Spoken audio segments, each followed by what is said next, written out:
So probably the most beneficial thing doing rehab that I've noticed with patients is checking for in adults frontal release signs and in kids primitive reflexes.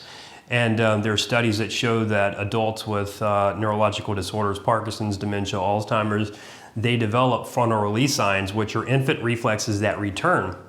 They can return from head injuries, they can return from concussions, they can return from infections, emotional trauma. They could have lost a spouse and had this stuff.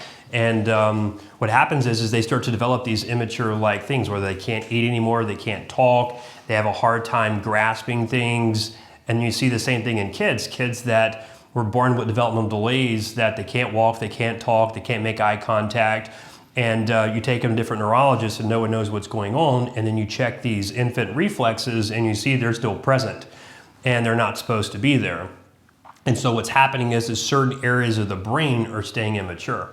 And so what you have to do is you have to do exercises specifically to integrate that. And if you integrate them, now you can start trying to help the brain with fully developing. Say, for example, in a geriatric population, you might actually be able to suppress someone's tremors, or you might reduce their anxiety, or you might, improve their bedwetting or their constipation, or maybe they have called a startle reflex, they freak out. Or someone has a stroke and they're really spastic and they have a hand contractor and you have to break and you have to relax that reflex or integrate that reflex to get their hand contractor to go away. Or you get this nonverbal autistic kid and he can't communicate, so then he's having all these super impulsive behavior actions and people don't understand what his needs are, and then you find out he's got a palmar reflex and he's got a rooting reflex.